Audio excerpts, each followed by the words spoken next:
दिन में तू ना हो वो दिन ही नहीं, जिस जीवन में तू ना वो जीवन नहीं।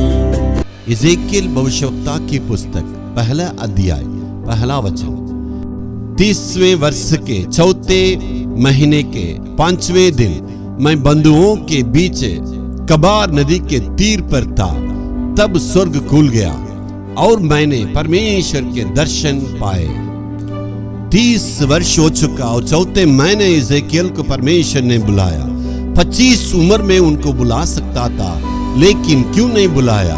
उन दिनों का विधि यही था, जब याजकों के लिए सेवा करना है उसका उम्र जो है 30 उम्र में ही सेवा में आना है।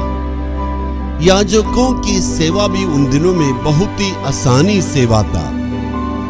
याजकों की सेवा इतनी आसान थी, बहुत ही आरामदायक सेवा है। उसमें आदर और सम्मान मिलता था, उसमें इतने आशीष भरा हुआ था, समाज में मान मर्यादा मिलता था।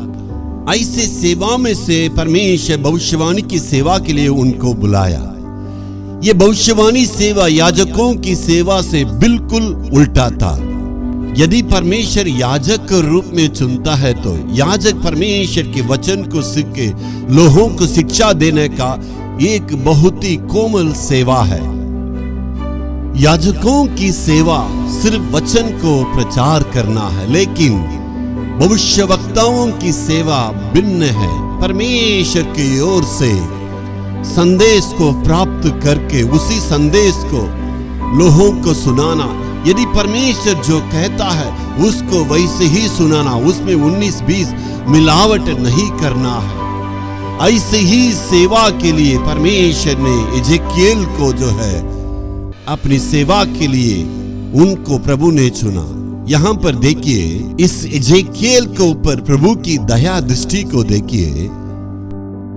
यहाँ इस्राएल देश में इज़ेकियल के लिए खतरा है, मेरे दास को कुछ भी हानि नहीं पहुंचना है कह के परमेश्वर ने सुरक्षित रूप से उस इज़ेकियल दास को बाबुल देश में ले जाके रखा, ताकि बाबुल देश ही इज़ेकियल के सुरक्षित स्थान था। इसका मतलब परमेश्वर की दया दृष्टि को देखिए, कितना वो महान परमेश्वर है।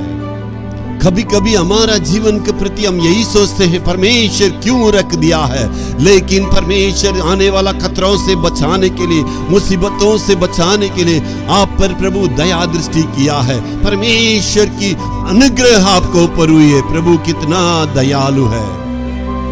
परमेश्वर किसी को यदि आशीष देना चाहता है तो अपने ही समय पर यानी उचित समय में परमेश्वर आपको आशीष देगा।